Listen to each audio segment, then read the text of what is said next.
Hi, welcome to this short episode of ITC Vegas Reflection. And today I got Bryan. How you doing, Bryan? Good. How are you doing, Jeff? Bryan, you are the first one to jump on the podcast after I posted about it. I was like, hey, let me do this, let me do that. Yeah. And thanks for jumping on. Yeah, for sure. It's good to sit down. Yeah. So, audience, we just both got back from ITC Vegas Insurtech Connect 2024 event.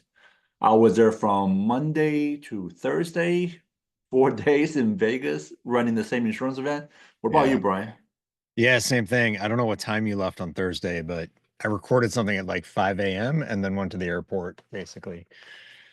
So I don't know. Thursday doesn't really count because I know for Vegas, that's like 5 a.m. Thursday is still Wednesday night for lots of people. There are still people that have clearly not gone back to their hotels yet. Let's throw our feedback out there. I'd love to hear yours if you want to go first. Yeah, sure. There were lots of vendors, lots of cool things out there, and I sort of focused less on like this individual thing was really neat for me. It was kind of more thematically like obviously AI was kind of all anybody talked about. I was saying to a friend today, it was like .com, whereas you just add .com to your name and you're good. So everyone just adds AI and whether it has to do with it or not. But what and I posted this in my recap is it wasn't just that it was AI, it was like AI really specifically for efficiency. And there were some that were speaking about underwriting results or driving like loss ratio or something more meaningful, like at the core of the business. But I was sort of left somewhat deflated. Like we're just focused on the low hanging fruit, like just AI to make things flow faster, which is important and a good thing. But I don't want us to lose sight of like we need to use it for the core of the business and not just to lower expense ratios.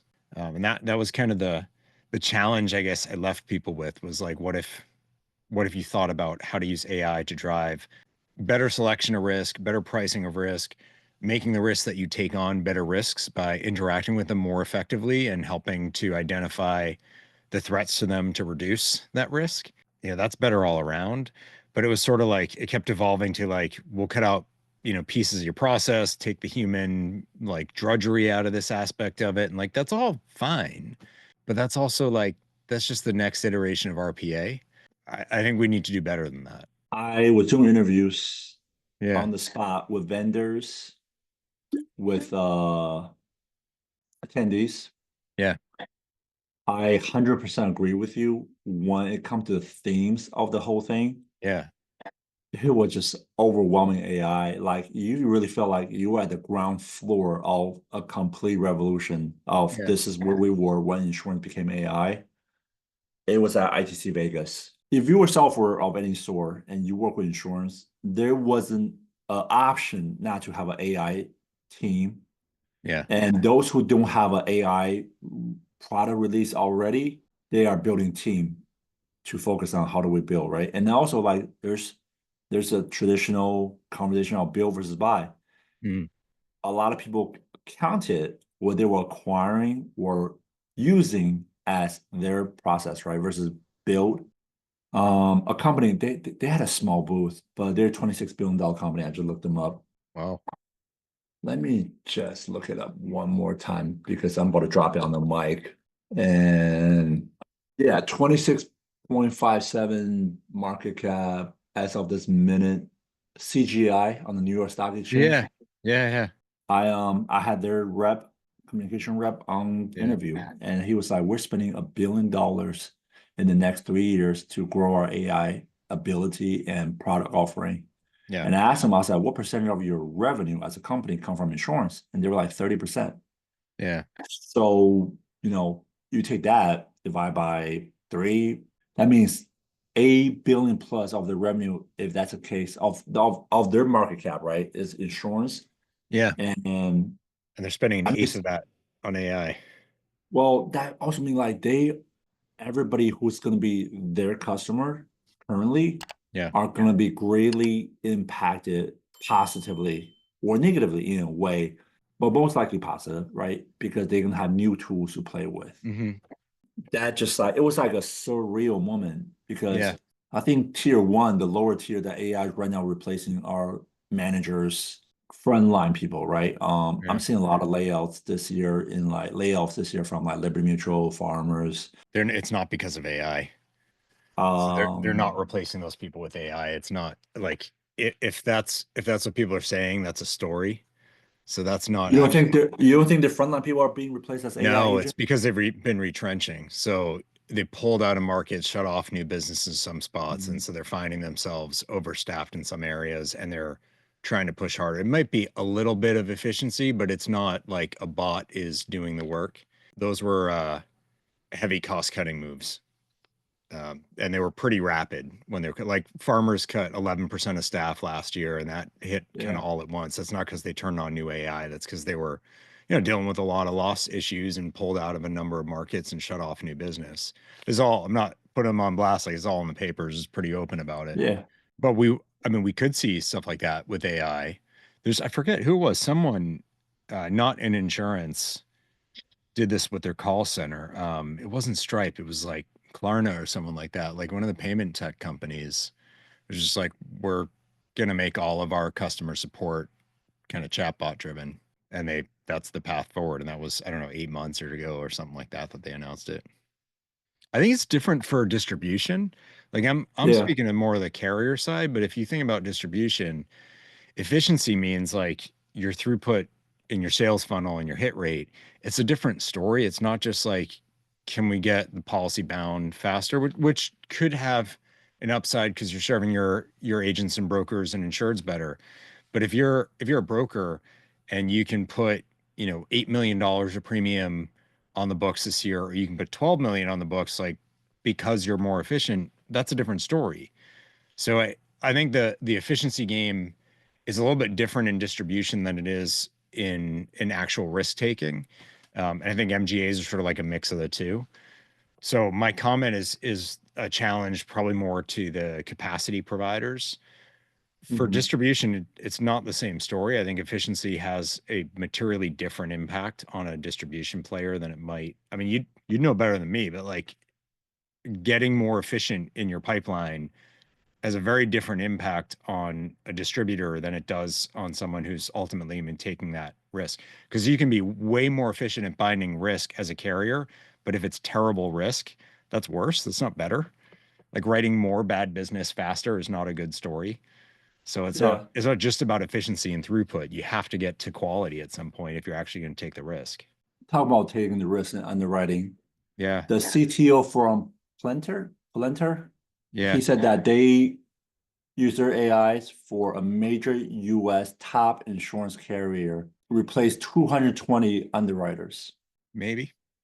So he never said who. That was the Yeah. interesting part. But I shared that on LinkedIn like a week ago, and I was like, that is interesting. Yeah. And it was a little video he dropped down CNBC. What else did you notice?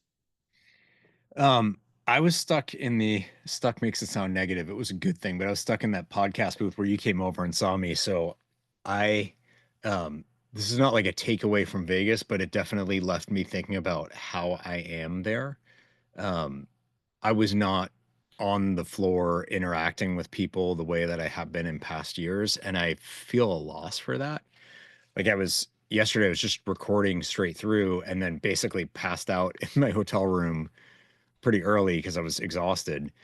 So I walked away feeling like, yeah, I got a lot of great content and some really cool interviews with cool people. And I feel like I missed everybody. So that also means I missed a good chunk of the buzz and what the story was other than AI. That sat with me. And that means I'm probably like, I'm worse to talk to for like, what am I noticing? Because I noticed what the walls of the little podcast booth I was in look like, but that's probably not the kind of feedback you're looking for. I will say two things on the show itself. It seems smaller, like the actual expo hall felt smaller, and I don't know if it was square footage wise or not. I know they laid it out differently. They had it a little bit more thematic. They're these like neighborhoods, so it could have just because it was easier to navigate. It may have felt smaller, but that was one thing is I felt less like this overwhelming sprawl and more. I don't know.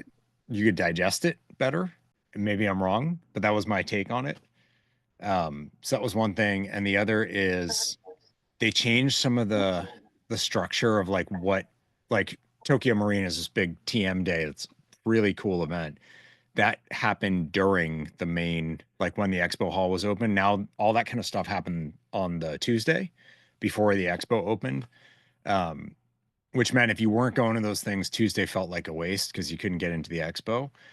But actually, the issue is like going to those things is a draw away from being on the floor. And so I appreciated the kind of separation of some of the heavier content from being able to interact with the market.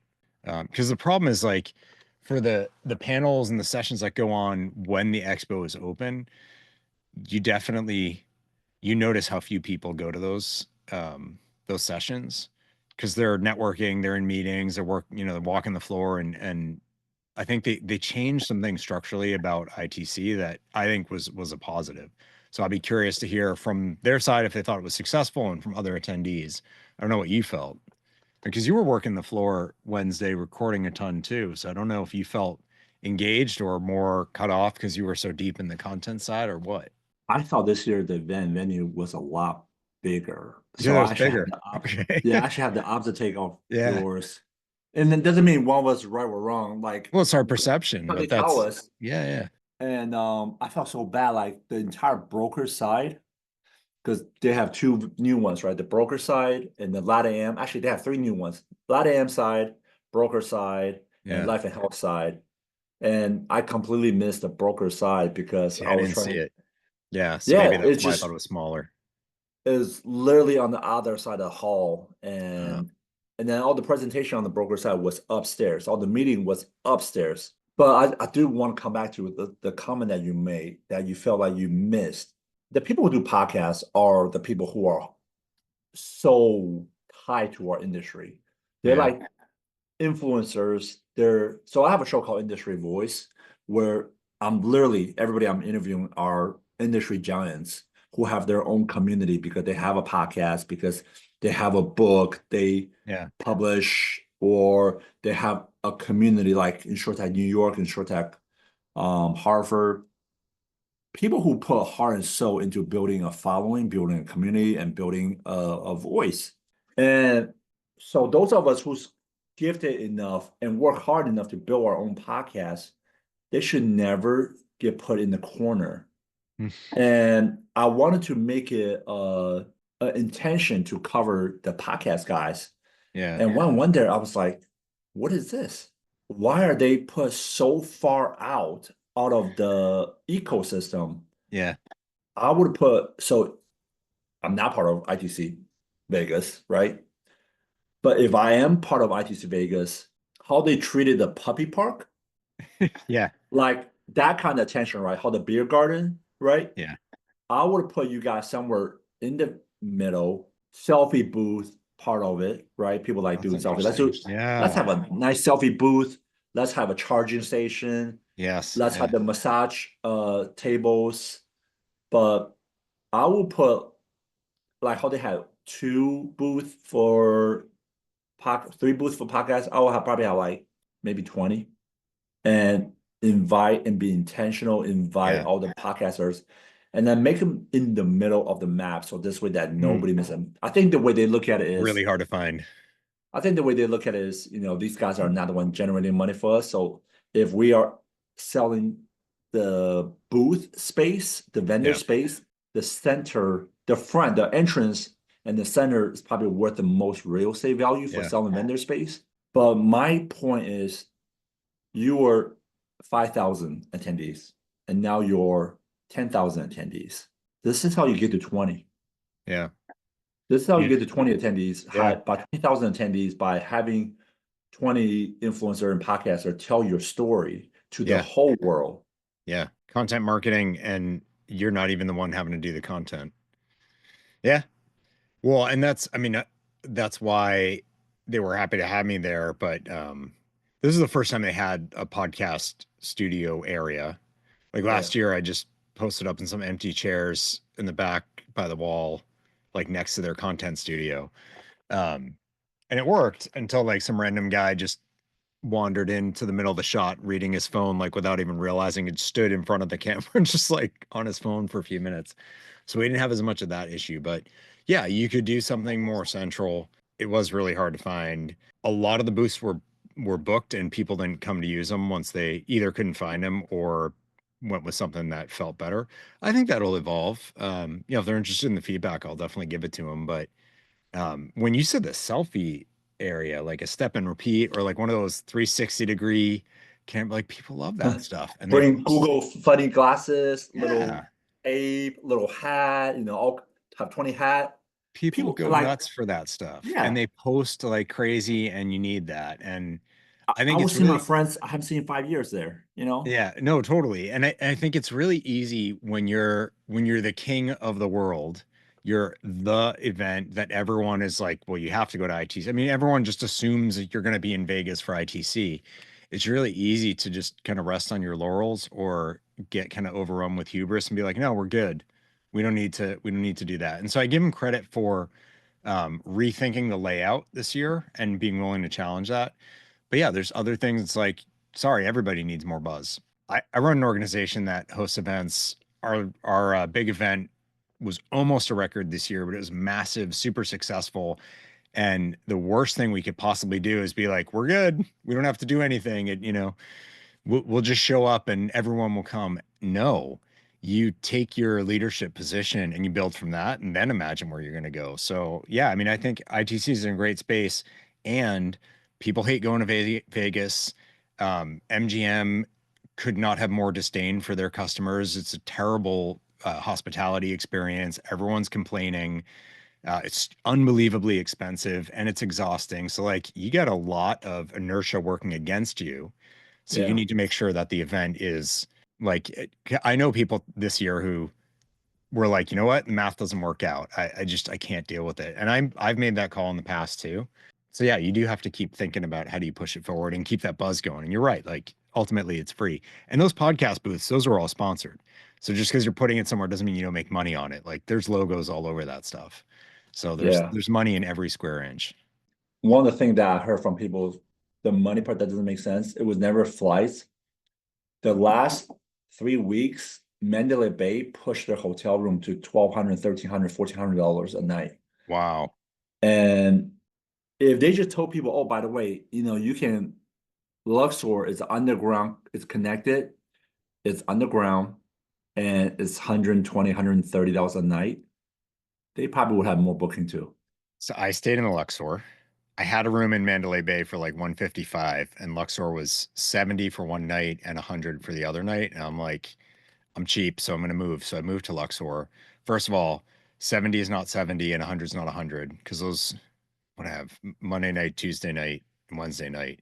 It was like 140 a night with, because there's a resort fee for $35 a night. It is easily the least maintained property of any hotel I've stayed at least the last 10 years. I got stuck in the elevator twice on the first Oh night, my two different God. floors.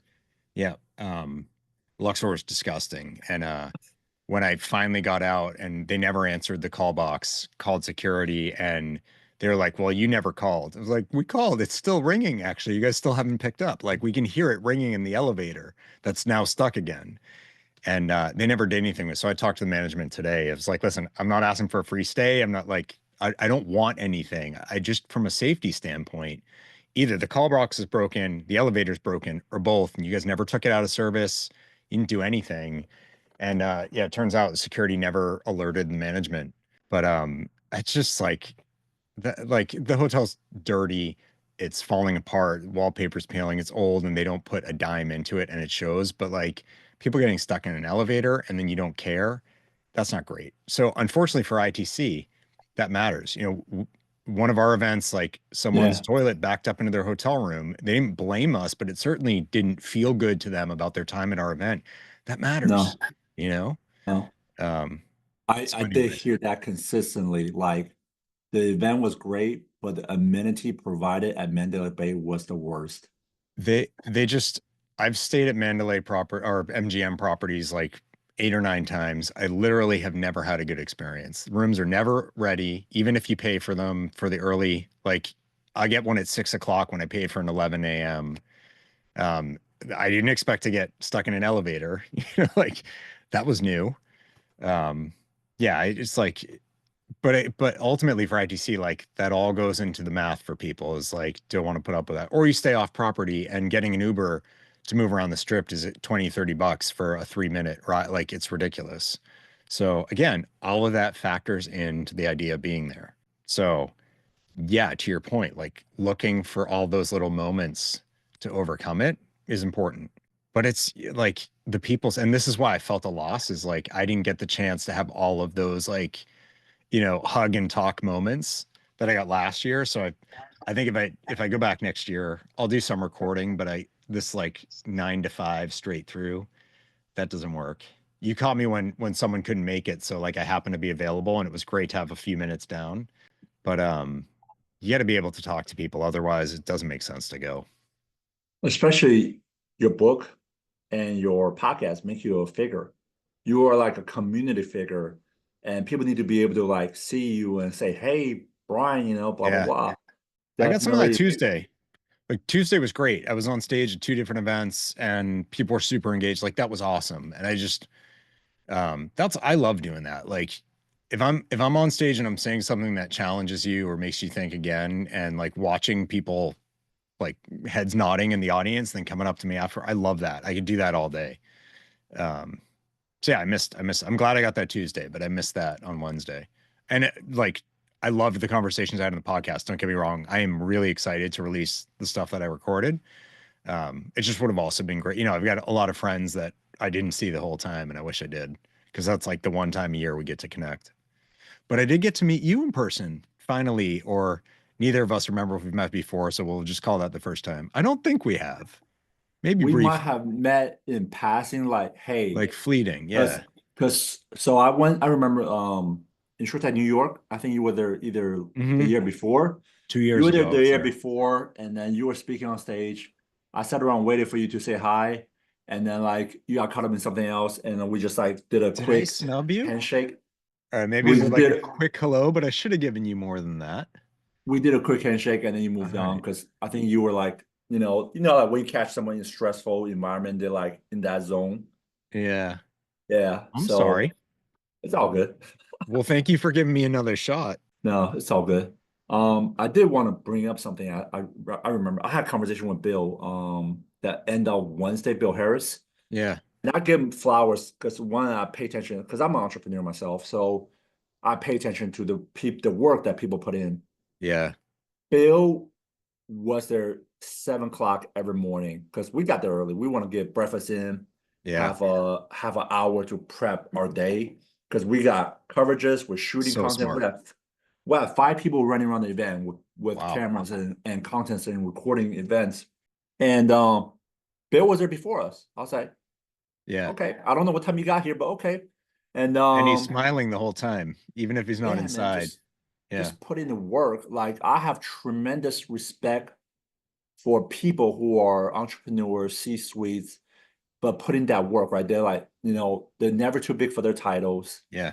And everywhere I go, Bill is hugging someone, kissing someone, not kissing someone. You get what I'm saying? Like Yeah. hugging Yeah. and shaking hands and like just like, Yeah. you know, letting them know they're part of the ITC family. Hey, you're a partner. Hey, you're a sponsor. Hey, you're a vendor. Hey, you're an attendee. Whoever you are, thanks for coming. And like, Yeah. so I give Bill that flower in his interview, and I also told him something. I was like, you guys legit could make this double next year if you just really go all in on the broker space because of all the agents that was there for the first time, 400 some Yeah. agents, they ain't never seen nothing like this. Yeah. I didn't realize that was a separate ticket. So I know someone who Was wanted to go it? into the agent. I didn't Yeah, know yeah, it that. was. Was it?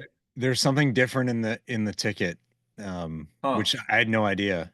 Yeah, because it was like off on the side. It was they had their own entrance and I did not know not to the that. expo, to the well, maybe I don't know to the content or whatever. But yeah, the you couldn't get in with the main ticket. You had to specifically have access to the agent stuff. It's tricky though, man, because I mean, it's like with content is having a focus can be really valuable. It means your audience might be smaller, but it's way more engaged. And if you try to be everything to everyone, you might fail at being anything to anyone. But I mean, I agree with you. There's room for it to grow. I don't know that it needs to be double or what that like would that feel very different because it already is a lot. Um, but there's room. I think that with anything, it's ultimately about engagement. Like if you have big numbers, but they're kind of slipping, or your retention and repeat attendance isn't great, but you're just adding new people, that the churn is not sustainable. So I think you got to look at not like just catering to repeat attendees, but you need to make sure that there's consistent value every year for people to be like, yeah, I want to go again. Any other observation? I missed out on meeting Tom Brady. That would have been, I don't know if, like, I'm from Boston, so I don't know if that would be cool or if we're still bitter. I don't know where I'm supposed to be on that spectrum, but I was kind of, because I fell asleep. Guidewire He had an brought you event guys and what, he was six there. rings? He's got a lot. Yeah. How many did Um, he bring to Patriots? Six Six. rings, right? Yeah, I'm pretty sure it's six. Because their Yeah. plane had 5X on it when they had won the sixth. And I remember being like, oh, they need to update the plane. That's a good problem to have when you need to repaint your plane because you've won Yeah. more. I don't have that problem. My plane's just Yeah. invisible. I don't have to repaint it. Yeah, it would have been cool. And it just this week he just became a partner in the Raiders that got approved this week. So it was kind of interesting timing. I'm sure that's why he was, made sense for him to be in Vegas too. Anything else you noticed from the attendees? I saw last year there was a lot of talk about, for a small company, it's bank breaking to be there. Like to have a booth or anything, it can destroy your company because it's so expensive. It was good to see the number of like the small booths. They're very Yeah. small, and I don't know what the traffic was like, but I think it's really important for ITCs long term to find a way to support the little startups, the seeds and Series A's, because if they don't, then it's just a giant vendor show, and then I'm not putting anyone on blast. It's like, when you mentioned CGI, it's like it's that scale of company. That's all that can afford it. It's, the ones who are going to put up six, maybe pressing seven figures all in to be there. You can't do that as, I mean, even a Series B would struggle to do that. So to keep that balance, otherwise it's like it's not an innovation event, it's just a big vendor event. And that's fine, but that doesn't bring the new ideas. So it was good to see some smaller players, and there were a number of kind of startup competitions going on. That's where Tom Brady was. He was at the Guidewire startup competition. There's a State Farm one. Now the same company, Fora, won both of them. So good to Valkyrie and for that. But there were cool companies competing, getting to show what they're doing, and that's like we need that. We need to keep new ideas pushing into the industry. Yeah. That's a shout out. Shout out to Valkyrie. She I she met got the plenty of founder a shout couple outs times. this week. My God, I had to post like DJ Khaled, another one, because she just kept winning. But she was up against very stiff competition. Like I couldn't vote in a couple of them because I've got relationships with too many of the companies. That's a problem. But she was up against some good players, so good for her. She like if there was like a competition of Heisman winner, this winner, that winner, she like took the triple crown. She's like got the EGOT of insurance. Yeah. One guy made a crazy statement to me. I'm drawing blank. I have to go back and look at all the interviews. I interviewed him. He had a decent sized booth, and they were in software payment claims and just helping insured. Hmm. And he said with the rise of AI, the next 10 years, it will be 90% less software. It's like 90% of these companies here, they'll be gone. Because the AI can solve for what these point solutions are doing right now. It doesn't need a software solution because the AI can do the task. Is that He the made notion?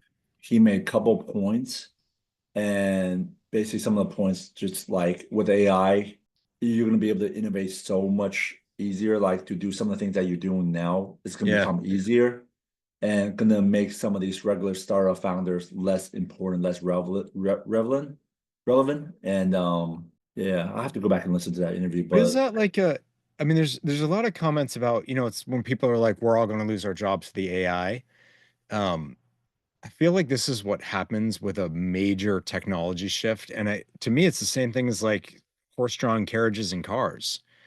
So to be like, cars are going to mean, there's no transportation anymore. I feel like that's kind of what he's saying. It's like, no, there's still going to be startups. They're just going to be doing very different things from what we're seeing now. Do you think, or do you think that it's actually like, what do you say, a tenth will be left or something? Like, I think it's just gonna be doing different things, which has always been the case. I mean, the internet was the same story. Let's start with American jobs, right? Like right Yeah. now, we have 3 million people in America in insurance, and maybe a million people outside of insurance that work with those million people, like attorneys, Yeah. software developers, restoration companies. But it used to be bigger, right? It used to be more. India's alone have a 65 million BPO market, Oh, right? 65 million people in India are sitting in call centers yeah. handling customer service complaints, billings, right? People, companies like Allstate, right? They have 5,000 people in India. We Yeah. don't know how many they have in Pakistan, in Colombia, in Mexico, in Philippines, right? So I think with the most basic thinking tier of AI is going to replace the BPO market. Hmm. And I do mean replace. Yeah. And I just looked it up, while you were talking. BPO market in India, $38 billion dollars and 7.5% of the BPO industry global leader. So if and ever not ever, a lot of AI company I saw was from India at the show. Hmm. Founders from India, their team, their tech team, their dev team was India, and they are literally like self digesting their own marketplace, if that makes Yeah. sense. Yeah. But at some point, those 65 million people used to be jobs in the US, in UK, in Europe, and they absorb those jobs at a cheaper cost, right? Yeah. So, as China is absorbing our jobs in productions, India, Philippines have in the past 3 decades absorbing our In the service jobs in sector. customer service sector, Yeah. right? So, but that's gonna change fast. Yeah, but I mean, again, that we don't have then 65 million people out of work from that. So, like here when they moved there. So, and I know it's like it's global. It wasn't 65 million US jobs per se, but people go on to do different things. Like there will be jobs that people are doing that don't exist today, or versions of jobs that are materially different. And this is, I mean, I saw it in the great financial crisis. I was at a carrier, we were writing professional liability, and anytime there's a great like disruption in employment, you see a huge spike in it was our rate class of 99 miscellaneous. And that's when you can't figure out what the person does.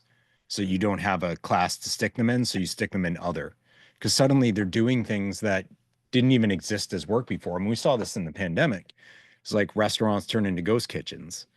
So technically it's still a restaurant, but their nature of operations is totally different because you adapt. You have to survive. So people find other things to do. They evolve what they're doing. Mhm. Totally new lines of work. I mean, there was no web developers not too long ago. You look at the publishing industry. How many jobs are gone from publishing? How many magazines and like physical print houses don't exist anymore? But it's not that nobody works in the space or we don't have other ways of publishing. It evolved. I think AI is going to move a lot faster, maybe more far-reaching, but there Yeah, will be other work. I mean, but expand. It's like, well, you're going to need engineers to do all the programming on AI. Well, don't forget AI can write code. I mean, yeah. plenty of people who write code with ChatGPT right now.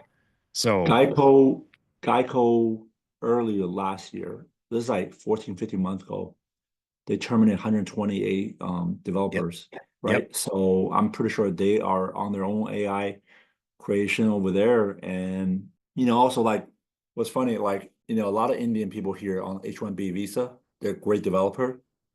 But now we're getting to a point where they literally hire Indian people. So this way that they can knock out the American job and have more developer in India. Literally ever Fortune 500 companies doing it, right? Just sub out all the jobs over there. But I think that's going to see a pattern change soon. yeah. I mean, AI will definitely change that. I don't know. It's easy to be scared by a lot of these things, and I think the problem is we're comparing it to nothing. So like we have something today, AI just wipes it out, and it's like, well, that's never the way innovation works. There could be a difficult period of disruption for sure, and I don't know how long that will be and how disruptive it will be, but there will be other things that evolve out. I mean, it wasn't that long ago where 98% of Americans were farmers. Like it's 2% now. So and that's not okay either, but like we do evolve. So it's scary in a lot of ways. We need to be mindful of it, but it also creates other opportunities. And that's why, like, I mean, going back to going to ITC or having conversations like this, these are things we need to actually like keep us in that flow so that we can evolve with it and stay aware of like, well, how's that changing? And if I want to stay relevant, what does that mean for me? It's Let hard to me do if ask you you're in a this. call center job. Let me ask you this question. As Yeah. an attendee, right? As a person who does podcasts, how would you approach next ITC differently? If you know what you do now, what you do today, how would you approach next year? What if I know what I'm doing is going to disappear? No, no, no. Just what from what you saw this year, like Oh, how is it? How would you prepare yourself for next year? well, I give credit to Pete Tessier, who's another podcaster, who told me he was recording from 10 to 2. And I was like, why didn't I think of that? So that's a major change I would do is I wouldn't try to do it all in one day, the whole day. I would give Yeah, myself some space. Yeah, I think that would be the biggest shift. And that would then give me the time to balance things out better because I don't want to give up on the content side. I love doing that. And I think it's really important. Um, I think you can always be more discerning with what content you create because I mean, you probably get it too, like just inundated with PR folks asking, like, do you want to interview this person? You want to interview that? And I get some will send me like 15 names. I'm like, I don't have time to work through all this. But yeah, I think just being a little bit more purposeful with my time so that I could also have time to not be purposeful, if that makes sense. yeah, I'm always, this is a wrong time for me to make the call on whether I'm going next year or not. Cause right now I'm very much not going. I'm exhausted. You know, I'm not interested. Like, I don't want, I'm not a Vegas person. I didn't want to do that again, but we'll see next year. Just cause I said the same thing last year. But I do think I had a better, I felt more engaged last year in a lot of ways. I was more productive this year. I think it's better to feel more engaged. So I'd look for that. And if I recorded nothing and just like did a few talks and like a couple of events with vendors, like I love doing that stuff. So if I had the opportunity to do that and make that my Vegas time next year, that's cool with me. What about you? it's a good question. I see so much value in staying at the hotel because less travel, right? Yeah, But I resent Mandalay Bay. Like I resent it so much because there's yeah, so many nicer hotel. Just one of my favorite hotel. And when you come back to your room and you're tired, yeah, you want to have the best rest, right? So yeah, that's something I struggle with. And also to that, I will finish Thursday. So this year I left Thursday early, which is day three. yeah, Some people say, right? And a lot of people were actually just coming on Wednesday and just staying Thursday for one day. So literally while I yeah, was leaving, I see people walking for the first time. I'm like, mm, I missed three people I haven't seen in like 4 or 5 years. So yeah, I probably would stay the whole thing and travel out the next day. yeah. I stayed for the Earth, Wind, and Fire last year, which that was actually amazing. I Uh, like them. yeah, that would have been really cool. I was gonna stay. I had a meeting with my board this morning, so I was like, I need to go back, and the red eye's not like that doesn't work, not at my age. So yeah, I hear you. It was I think because the expo didn't open until Wednesday, which I Hmm. didn't really think about. I thought it would be open Tuesday. That Same, changed. same here. Yeah. I thought it'd be Same here. set up Monday, open Tuesday, Wednesday, Thursday, but it wasn't. So had I That's exactly known how I that or planned it. thought If I about it, knew that, I would definitely say yeah, Thursday through. yeah. So I I just didn't think to question it. So I'll look into that more as I make those decisions. But you know, we all have lives. There's other stuff going on, and to do a full week with travel, because going out, you get the same problem, East Coast to West Coast. Like Yeah, you lose a whole day on the way back. Um, yeah, you don't on the way over, but like you lose a whole day coming back, and it's exhausting. So it's a lot to take away from the day job, and it's a very busy time of year. A lot of people are in budgeting and board meetings and you know trying to get the year closed off right. So it's tough to be gone for a full week. Um, and I will say, when you talk about getting back to your room and sleeping, another knock on Luxor's. I didn't think about this. It's open, right? It's all open in the middle, and the floor is always going. So all night there's music and Just weird noise. sounds. And yeah, and I was just like, I didn't notice any of it my last night because I was so exhausted. But the first 2 nights I definitely noticed it. So yeah, I think I'm gonna stay at like a Courtyard Marriott because it looks new. I get my Marriott points and all that. And yes, it means I'm taking a car over, but I didn't go back and forth to my room all day. So I think I just have a nicer, cleaner, cheap hotel rather than a nearby cheap hotel. I think I'll Yeah. do that. The price of rest after the event is important. Yeah. And maybe we'll be in autonomous cars. I saw the Zoox vehicles moving around the city. I don't know. I kept seeing one come through when I was waiting for my Uber to take me to the airport. And I was like, does that go to the airport? Because it keeps driving through and like I'd climb in that thing. It's crazy. Like, Mexico announced their high-speed rail to cover the entire country. Hmm. Mexico gonna have 250, 350 miles per hour high-speed rail up before the US will. Wow. We're still stuck in traffic Yeah. and Uber. That becoming a peak of our transportation industry. Yeah. Can you take the train to New York City? Does it I come could, down by you? yeah. That's what But I just I have did. to take like an hour Uber and Oh, then all go right. to DC, Washington DC Union Station, Okay, and then you and can then take go that to from Penn there. Station. Yeah, Yeah, and then Penn Station, and then take another Uber to the yeah. Java So that's a Center lot. for the yeah. Yeah. But are you going to Insurtech Insights? I'm supposed to be. Yeah, as of right now. I'll see you there. We'll Yeah. probably end up hanging, And we right? will actually see each other and talk. And yes. Yeah, and maybe we Yeah. can do a podcast together Yeah. there at the event. I will say, ITI is really hard to record at. It is so loud because it's more compressed. It was Hold loud on. at ITC, but it wasn't as bad. Like my I audio was give almost unusable at ITI. I give Megan that feedback. Yeah. I mean, I there's was like, nothing you can do in that space. It's the way it is. but also they had DJ. That's true. I didn't think about the DJ, but what they could do is booths. They don't need that DJ. Yeah, Period. no, Save the yourself DJ some is not money. necessary. The DJ is not And the necessary. like air hockey, so that was clinking and clanking in the background. I mean, it's like it's a fun idea. I'll give him that. But if you had enclosed like you see at WeWork and stuff like the phone booths, if you had something like Yeah, that to record in, those can be soundproof. That'd be awesome. Um, yeah, for sure. but yeah, we'll see. It was my first time at ITI. I thought it actually was great. I don't think they're honest about their numbers, and I don't think they need to lie. Like there were not 5,000 people there, even if you added up the 2 days, but it was busy. So just say what it is. And there were not like 3,000 carrier people there. That I don't understand that. Just be honest with the numbers. Um, is nothing to hide about. Like good numbers. The expo area was busy the whole time, which is mission critical for having exhibited at shows. Like an empty Yeah. expo is the worst thing, and it was busy. That's great. The sessions were pretty well attended. People were working the floor. I think overall it was successful. So don't make up numbers or stretch them because then people, second guess it. And it's like, there's no need for that. Now I'm thinking back to it now because I missed last year, Okay. and I think it was two years ago or 3 years ago I went to ITI. Yeah. You gave me something to think about now. I was just there this past year. It was my first time. I thought it was great. And I had been told a lot of less great things about it, but I was like, well, let me see for myself. I honestly, it was a really good event, good people there, lots of senior folks. Um, it was much more manageable than ITC because it's a lot smaller. But everyone was talking about the numbers that they kept talking.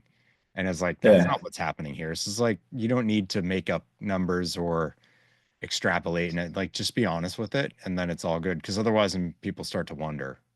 And also like you really feel like you're getting not just 8 hour with people at the events, but you're getting more because in Vegas, you can immediately go next door to go to Yeah, a bar, go to a restaurant, right?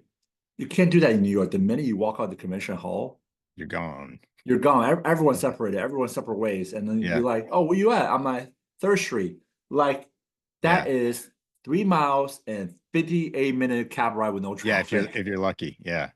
And it was super. I mean, it was hot in Vegas too, but once you leave in New York, it's like I'm not trudging back and sweating and yeah. Yeah. Uh, no, They I just thought got so much challenge bringing New York, I think. I don't yeah, know. it's good for events at night and stuff, and there's definitely an upside to it. I was super beat after 2 days at ITI because I was on stage Yeah. a lot. I was doing a bunch of interviews at a lot of meetings. Yeah, I was in pain by the end of that, and then my flight got delayed too. So it was like that's why I train, man. It's not fun, but it's much more consistent and all in. It's kind of the same amount of time, just less traffic. So, Yeah. Is there any event you're looking forward to that the yeah, people, the audience don't know about? Like you think is hidden gem?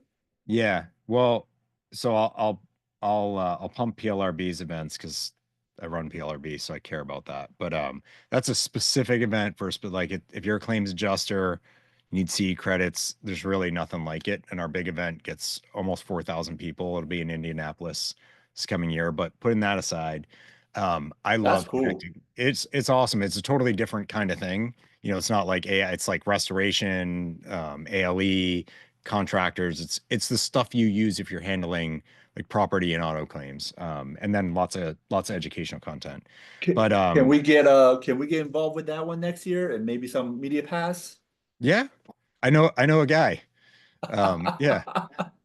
But the one that I've loved since I was running claims for a carrier a few years ago is Connected Claims, and it's because it really is the only claims specific event where you get like a lot of chief claims officers and their direct reports. Like it's a very senior population, super focused on claims. That's like 700 to 1,000 people. So that's going to be in Austin in November. I love that event. I always have. I was lucky enough to chair it for a couple of years for Reuters. I attended as a chief claims officer. I attended as a vendor. So I've seen it from every angle. I love it because I'm a claims guy, and so that the content really matters to me. And I feel like we take a back seat in most events. So it's nice to get to focus on innovation and claims at the same time with like genuinely senior folks. So that'll be good. What percentage of the IT, you know what? God, I wish they do a research on this or like surveys. I'm curious on, let's just say ITC had 10,000 people, right? Yeah, What percentage of the attendee do you think were claim industry? very few. Yeah, Really? it was not. Yeah, I mean if it was 10%, I mean it's like there's folks who cover claims and what they do. I mean, Guidewire started in claims. They're much broader than that now, but like Yeah. Claim Center is a huge product for them and a reason why they have a lot of the accounts they have. So does that count as claims? There's other folks who like a big piece of what they do is claims focused, but I mean CGI does work with claims as well. Would you call that claims or not? Trying to think about like pure play claim solutions. I don't know. I don't know that any blatantly come to mind. I'm also like just walking through the aisles. I don't know that it stands out to me like who was claim specific. Lots of folks touch on claims, like Roots Automation was there. Um, uh, Snapsheet was there. Snapsheet obviously is claims. Roots does a lot in claims. Charlie AI was there. They do a lot in claims. But yeah, I mean, like Snapsheet is probably the most obvious, like pure play claims that was on site there. And I didn't see their booth. I imagine they had one. I saw much of the team, and I caught up with Andy Cohen for a while, who's awesome. I don't know if you've ever met Andy, super cool guy who's president of the company. Um, they usually have a booth, and it's usually a really cool booth, but I didn't see it. Yeah. I had another interesting reflection point I just thought about now, and I actually just Googled it before I say it. Salesforce had the first booth on the right-hand side, right? Yeah, The they first, usually have a big booth. Yeah. and they have a new product that came out this year. Basically, they're going deeper into insurance, and they are really want to be single model AMS and CRM. Yeah. So I have been saying since I saw them there in 2019, if you really think about what an agent or a broker's business is, it's a sales business. The Yeah. system at the center of a sales business should always be a CRM, not a repository. And AMSs effectively are repositories. They just hold information and they can do some transaction, but they're ultimately about holding information. But that's not what makes you an effective salesperson. A killer sales tool that brings together all your different systems and tools and data That's what makes you amazing at sales. So that should be a CRM. So I said in 2019, I was like, Salesforce is here in a really big way. They were making a Yeah. splash about their partnership with State Farm at the time, but I was like, if I'm if I'm AML, if I'm applied or Vertifor, I would be really scared because of So all the like Salesforce would come in and eat my entire business, and rightly so. But they haven't done it. so as of this Yeah. recording, October 18th, 2024, 5:33 p.m., Google search review told me that Salesforce is 21.7% of the CRM field market share. This is the insurance number. Yep. 17.3 total shares of Salesforce is from insurance. Yeah. But as a And CRM. this year they roll out Salesforce Agent. That's the name of the product, Agent. Yeah. And so that means all the bet, right, of the entire insurtech industry, insurtech 1.0, insurtech 2.0, how do we 1.0 is replacing agent. That was the sale of insurtech 1.0. 1.2 Yeah. is like, okay, we go hybrid agent and direct to consumer. Salesforce this year pretty much telling us our best agents, and we're going to go all in on their agent product, and we call it agent.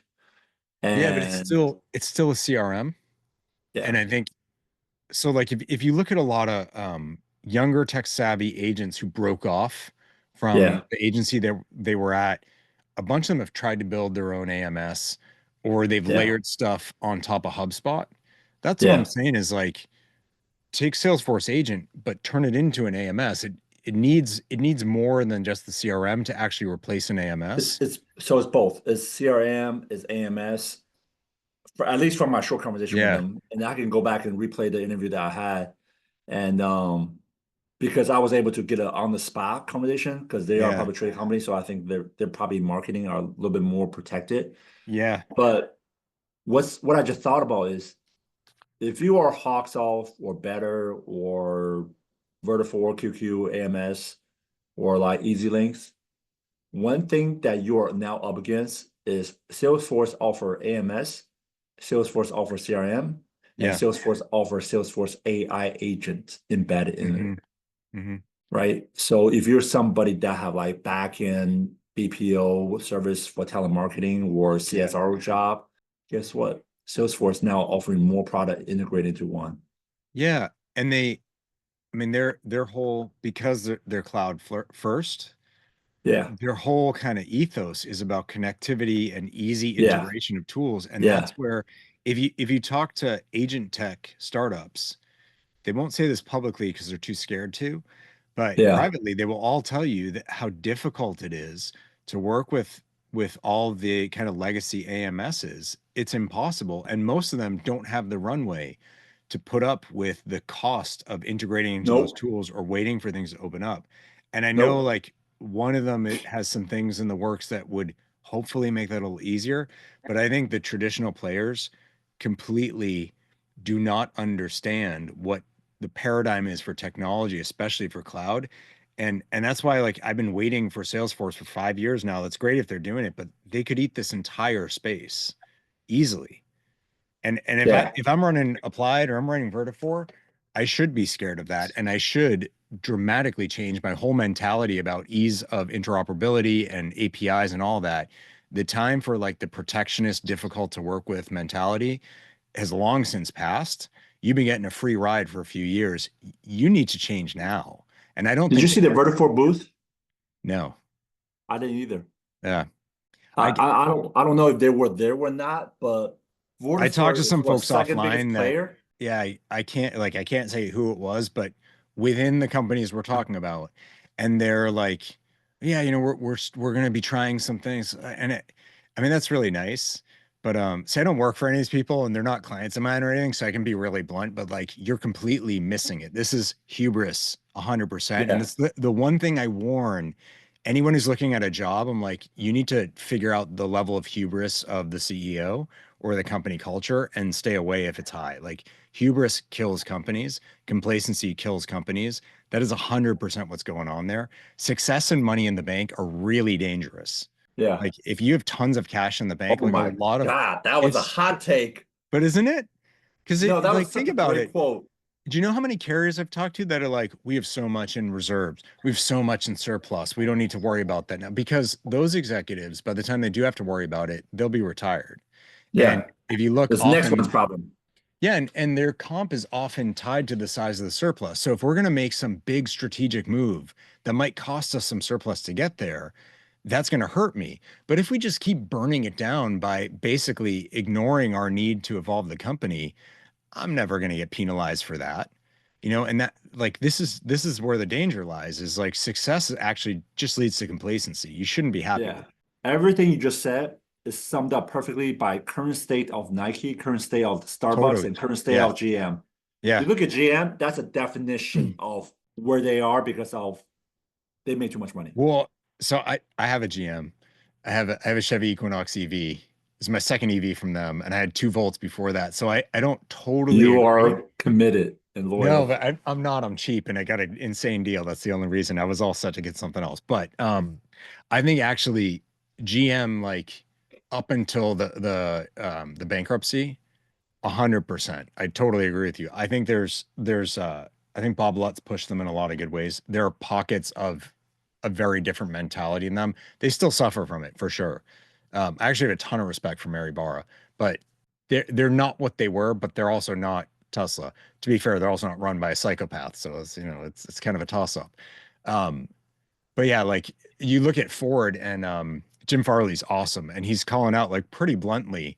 He's like, "That doesn't make money. We're not going to do that." And like these Chinese EV startups, that's who we like. Yeah, talk about Tesla all day long, but those are the ones we actually need to worry about. They have competitive advantages that we can't touch, and that's what's going to destroy us. Not like the one that everyone is focused on. It doesn't mean ignore Tesla, but Tesla doesn't have He's necessarily advantage in 100% startups. right. Yeah, This and is another he's not podcast, afraid to say easy. that. This is another podcast, easy. But he came back from China. He was like, "Oh my God." Yeah, yeah, yeah. But did you see the Afeela, the Sony Honda mobility car? There was two vendor at the entire Yeah, entire place that refused interview. And Afeela and was when I one. say interview, not like sit down, tell me what's in your bank account, right? Yeah, What yeah, was your sales numbers? yeah, Hey Brian, how you like ITC so far? How many people did you guys bring from your team? yeah, How many appointments you guys are setting out here through the ITC event? What do you think the trend is? yeah, We were serving the softball of softball questions. We're not Joe Rogan, right? We're just catching people in good mood. yeah, The Sony Honda motor, whatever their car they trying to display in the far right corner. Nobody spoke English I spoke to, and they just shook their head. I asked for an interview. One guy, they pointed to one guy who did speak English, and he came over, said no, and turned around. And then, and then the other team was, for being the biggest CRM software player in the entire insurance industry, applied. yeah, 3 different people at their team told us the same time when I asked. I was like, hey, you know, when anybody want to get on camera, just talk about ITC, talk about ITC this yeah, year. And that, no, we have a no interview policy. I was like, yeah. So that's like this. I mean, lots of companies have that kind of corporate take. Yeah, it's not how I'm wired. But so but I've been following the Afeela because I'm a car nut. So like uh-huh. I don't get it. So it's a for those who don't like it's an autonomous connected car. It's not fully autonomous. It eventually could be, but has high level of autonomy, lots of connectivity. It brings Sony content and some of their advanced tech into effectively a Honda platform EV. Um, so the thing they keep pushing is like full screen in the dash, and it's like you can choose the Sony movie theme, so you can be like Spider-Man theme, and there's a screen in the front end between the headlights, and you can make that theme too. And like, there's all these like fun little kitschy things, and I'm like, yeah, but what's the point? So if like I just said, like I've got a Chevy Equinox EV, and I got it because it was an insane deal. I didn't want to get it. I wanted to get something else. I want CarPlay. It doesn't have it, but I bought it because of the price. I was looking at this or the Afeela, and I don't know what the Afeela is going to cost. Let's say it's $800 a month. I like. I'm not that. I don't really care about Spider-Man, Superman, whatever, Spider-Man. No, no one's going to buy a car because maybe I'm dead wrong. But I don't think anyone's gonna buy a car because they can theme the front end and the interior around a movie. Like, why is that a thing that you would pay for? You know what's weird was why did they pick ITC to come out to showcase their product? They didn't let people sit in it. They did. No, they Did did. You might have oh, come they at the wrong did? time. Yeah, I wanted to Okay. get in it and there was too much of a line. And there were several reps who definitely spoke English. Nice, Now they didn't nice. know anything. That was part of the Mm. problem. So they were there with this insurance thing called Motor, but no one could explain what that was. And it was like, so is it launching with insurance connected to it? And they're like, at this time I can't answer you. And it wasn't that they weren't allowed to. The person was like politely trying to say she had no idea. Um, the people who were there were from Sony Honda Mobility, or yeah. They didn't know the insurance side, but why did they come with an insurance solution and then not have anyone to speak to that? So, I mean, whatever, it was weird, but I just don't see the part of the point of the product. It Wow. looks like a kind of janky Lucid. Um, like the exterior design. I've got a picture of it in my recap. It's fine. Like I'm not trying to knock it. I guess I am. I just don't understand the point of it. There will be other connected cars. It's a Honda. Like you can trust that. That's great. It's not some random startup that's never made a car I before. But I have two. yeah, like I'm sure it'll be a fine car. But like I don't know, whatever the Accord EV, whenever that comes out, like would you get the Afeela, which is also a terrible name, and they have a whole reason why it's called Afeela. I still think it's a terrible name. I keep thinking of like the like shoe and sweatsuit company of like Fila. It's spelled differently, but it just doesn't. There's nothing about it and I'm like I love cars, but this one I'm just like I don't get it at all. I'm sure Jim Farley's not worried about it, but that's okay. There was another car. There was a Porsche race car, a 911 GT2 or GT3. Buy already? I guess. Yeah, I didn't actually get to check Yeah. it out, but anyway. I don't know how long you wanted to make this and if like what kind of topics you want to stay on. I know I've probably like We gone we were off free topic flowing. too many times, but it's fun. We were free flowing, but like Yeah. what's crazy to me, like I should so it bothers me. Audience, it bothers me because I'm an entrepreneur and I understand Yeah. spending your hard-earned money on marketing. There were a lot of founders spending their life savings on this event because this is their Super Bowl. This is where they have Yeah. 9,000 eyes to see their Yeah. product. And when I saw the Applied booth, they had a like decent size booth, not like a super big one like Rainbow or Mackenzie size, but they had decent size. People there don't do interviews. I'm just like, you What spend is the point quarter, of coming? Yeah. yeah, you spend $250,000 or I don't know, $200,000 on this booth, and And you you don't spend want free another, exposure? yeah, you spend another $50,000 on people here to Yeah. bring people here, and you're here to buy attention. Let's just be Yeah. real honest. You're here Yeah. to buy attention using money. Yeah. And I went to so one payment, right? One, Yeah. They had a two, big showing. yeah. Willis Tower, Watson, they had the Yep. new product radar. Everybody, when they saw the camera come over, when they see me come over, they're super excited, like nudging Yeah. each other. They're like, we have our head of communication, we have our head of social, Yeah. we have our chief uh CTO. Whether Yeah. CTO spoke or VP of technology spoke, or they had a plan. Yeah. We're gonna send people here, and when people come around with cameras, who is gonna speak for us? Yeah. Totally. Yep. Well, and Jeff, you've got quite a following in the agent world. And so, of all the companies to not be interested, uh, like, doesn't make sense but yeah, um, there's a lot of things I don't get, but so And be then it. what's cool? Like, even though Vertifor was not there, I'm disappointing them because I have a Yeah. lot of friends that work at Vertifor. And I was looking forward to like seeing all of them and saying what's up to them. And I Yeah. didn't see their booth. And I'm sorry if we misspoke and you guys had a booth and we just didn't see it. But Vertifor hired their own internal team to do social. They have their own creators, Sydney Rowe, Keith Yep. Sharon. They respect that. They understand there's legacy media, Insurtech media, and then there's creator media. So the things that you and I we do here right now, Vertical gets it, and they have their own They're, team. they're saying, hey, ITC, we make InsurTech simple. Connect with us October 15th, 17th at ITC Vegas. Um, so in theory, they had folks there, just didn't see them. Oh, But then we that just says didn't see something. them. No, but that I mean that says something. I remembered them in 2019. It's such a presence, and their logo's cool, and they did a lot Yeah, in rebranding, in the past 5 years. So, I mean, even that is a message. Yeah. Oh, it's interesting. There's a lot of interesting choices that are made in the presence or lack of presence, but it is frustrating when it's like how much money and effort and time and energy they put into being there, and then it's like, why would you not take more advantage of that? yeah. Um, My absolute best interview. There was quite a few, but there was the first booth, the on the left side, Bolt. yeah, This kind of did you talk to Rob, the founder, Rob yeah. I Shimek? talked to Rob. Rob is one of the most engaging people I've ever met in my life. I got to interview him last year, and I was just like, I don't know what I would do for you, but is there any way I could just come work with like he's such an awesome guy and has this like kindness and energy that just like envelops you. He's incredible.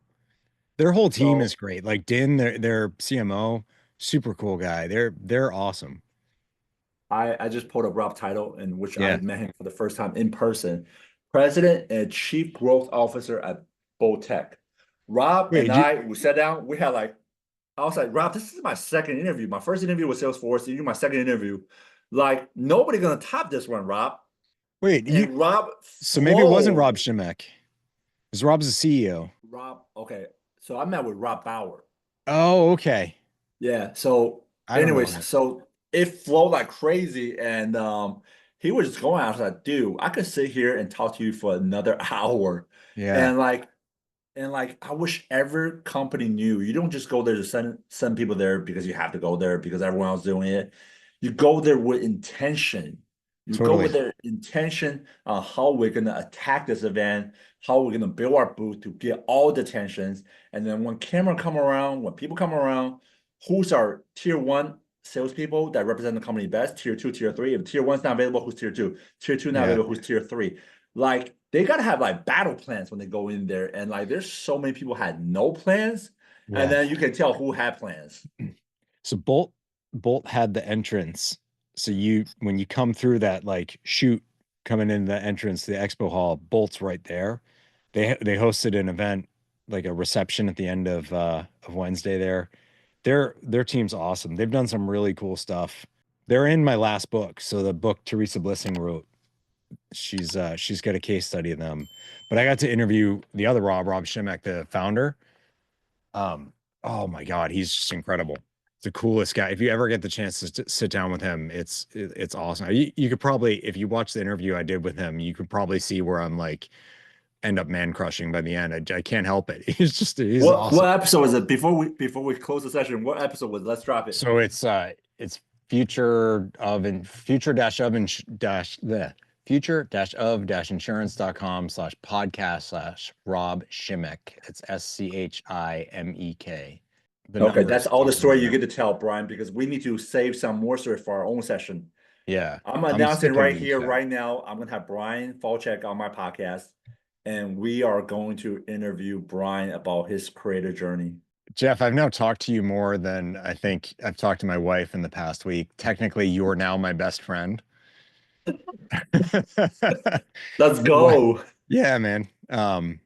No, this is fun, and we went down some random twists and turns, and we probably lost half the audience, but gained another half later. Oh man, you were in cyber before, Brian. That's cool. I was what in cyber? Beasley, were you doing Yeah, cyber over yeah, there? Where? yeah. Well, I mean, Okay. I was running operations, so cyber definitely came up. But yeah, I've been around for a while. This is 2025 will be my 25th year in the industry, and I've worked for a few carriers and You're OG, consulted. OG. I'm old, so that works out. Jeff, it's actually my birthday tomorrow. Oh So my like God. I am October getting 19th, old. happy early Yeah, birthday. thank you. So I'm Happy early turning birthday. I'm turning old is what's happening. Okay. You know, one thing now I think about it, since we just mentioned the hot word. A couple of years ago, it was like embedded connectivity, Yeah. right? Even And I last year, think people were like, still talking embedded. yeah, and then last year with Not like this year. a lot of flavor on cyber. Yeah. Have you noticed where was cyber this year? Where was anything this year? I mean, that's one of the themes I talked about is like, here's all the buzzwords from last year. Only one survived. I mean, where is blockchain? Because rewind to like 2018, it was like, well, blockchain this, and a few years Yeah, before that, it was drones. Like, no one, blockchain needs the entire ecosystem, or it can't, like, it's not a one company solution. You don't do, well, you could do blockchain internally, but it's kind of pointless other than for security, maybe. Um, so yeah, embedded was a big thing last year. This stuff's still happening. Both tech's an embedded story. Like that's what they enable. They're a unicorn. They're like actually a couple times over, maybe three. So it's not that there's no embedded happening. They just launched a huge thing with Stellantis that they're their embedded partner in like most of in the US and maybe some other markets too. Um, People are just aren't talking about it. They're only talking about AI now. yeah. Like once you see our coverage drop, Yeah. our interview, it was just crazy. Like how much even the attendees, they were getting lost in the event because there's just so much AI drawn in Yeah. them. You know what it is all those people that were going to lose their jobs that you mentioned, they may not lose their jobs, but it's just the PR people who are like pimping embedded and all these non-AI things. Like they're going to lose their jobs. That's for sure. Like they need to start pushing AI. One one lady, I can't remember, man, I feel really old because I have like these lapse in memories, but one lady said something great. She was like, you know, before AI can dominate, the biggest challenge, one of the biggest challenges in the industry is unstructured data. And I was Yeah. like, oh, I love the word you just used, unstructured data. Yeah. But let's I appreciate you coming on and let's get you back on to do like a one-on-one episode, which Yeah. just a Bryan, not about ITC, but about Bryan, your Yeah. Yeah. book Let's do and it your podcast. for sure. Yeah. No, I'd love to. And now there's no like snubbing you at events or anything intentionally or otherwise. Because you're my best friend, right? We already established this. No, this Let's is a lot of fun. I appreciate it. let's do a quick selfie real quick. I'm gonna take a snapping shot and then that'll be our Friday LinkedIn post. Cool. I'm gonna do a peace sign. There it is. Got it. Got it. All right, Bryan. All right, man. Have a good Thank weekend. you for coming on. Thanks, Jeff. All right. Bye-bye. Take care.